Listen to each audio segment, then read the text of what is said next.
I found a camera hidden in my girlfriend's teddy bear pointing at my bed. I found the camera by accident. Anne's teddy bear, the threadbare thing she'd had since childhood, had fallen behind the bed, and when I pulled it out to put it back on her pillow, I felt something hard inside. The stuffing had a weird lump near the face.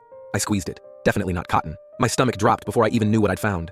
I tore open the back seam. The camera was smaller than my thumb, lens pointing exactly where I slept every night.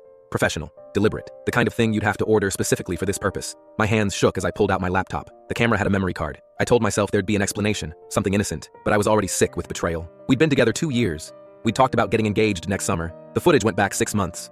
Hours and hours of me sleeping, me getting dressed, me lying in bed scrolling my phone. I fast-forwarded through days of mundane privacy violations, looking for context, for anything that would make this okay. Then I found the other footage, not from the bedroom. Anne's voice, recorded from her phone maybe, talking to someone named Sophie. I need to know if he's using again, Anne said. She told Sophie that I swore I was clean, but I'd been losing weight and she'd found the texts from Killian. You really think he'd relapse? Sophie asked. Anne said Billy had pointed out the signs, the lying, the mood swings. She didn't know what else to do. I sat there frozen. I'd been clean for 3 years before I met Anne. I told her about it on our 4th date because I didn't want secrets between us. She'd been supportive, patient. I thought we'd moved past it.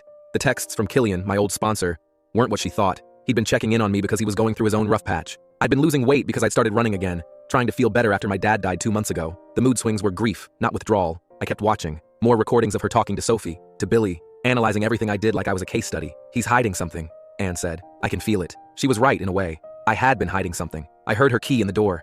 My heart hammered as she walked into the bedroom. She saw the bear torn open on the bed, the camera in my hand, and her face went pale. She started to say she could explain. I know what it is, I said. You think I'm using again? She opened her mouth, closed it, nodded. She apologized.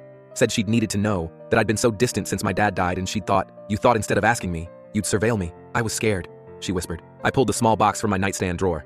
The engagement ring I'd bought 3 weeks ago, the one I'd been hiding while I planned the proposal for next month. The reason I'd been secretive and distracted, the reason I'd been texting Billy so much. He was helping me plan it. Anne stared at the box, then at me, her eyes filling with tears. I was going to ask you to marry me, I said, but I can't marry someone who doesn't trust me enough to just ask what's wrong. I left the ring on the bed next to the camera and walked out.